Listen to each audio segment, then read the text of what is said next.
ধীরে ধীরে সুস্থ হচ্ছেন মেসির বাবা। মহাতারকার বুকে চাপা কষ্ট আস্তে আস্তে যেন কমে আসতে শুরু করেছে। মেসি যখন গোল করে গোটা বিশ্বকে হাসিয়ে তোলেন, তার ভেতর জ্বলতে থাকে এক নীরব কান্নায়। প্রিয় বাবা হাসপাতালে আর ছেলে খেলার মাঠে দেশের প্রতিনিধি হয়ে। এ কান্না কতক্ষণ চেপে রাখা যায়? কতটুকু কষ্ট জমিয়ে মেসি হওয়া যায়?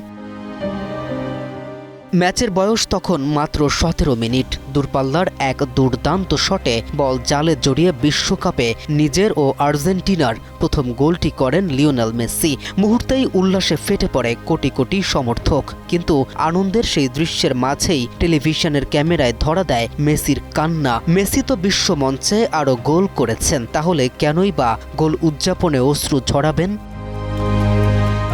অনেকেই ভেবেছিলেন হয়তো বিশ্বকাপের মঞ্চে গোল করার আনন্দেই আবেগ আপ্লুত হয়েছেন তিনি। তবে ম্যাচ শেষে মেসি জানিয়ে দেন, সেই কান্নার সঙ্গে ফুটবলের কোনো সম্পর্ক নেই। এটি ছিল একান্ত ব্যক্তিগত অনুভূতির বহিঃপ্রকাশ।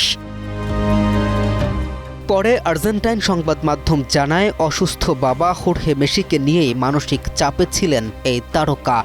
ফার্ম ফ্রেশ পাস্তুরিত তরল দুধ, বেশি ভালো দুধ।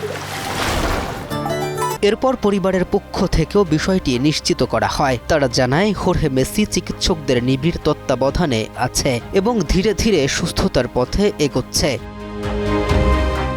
একই সঙ্গে তার শারীরিক অবস্থা নিয়ে ছড়িয়ে পড়া নানা গুঞ্জনেরও প্রতিবাদ জানিয়েছে পরিবার। তারা অনুরোধ করেছে শুধুমাত্র পরিবারের আনুষ্ঠানিক বক্তব্যকেই সত্য হিসেবে গ্রহণ করতে।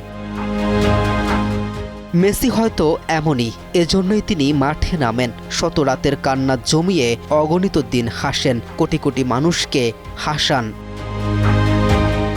কে এম রাফিন, নিউজ 24।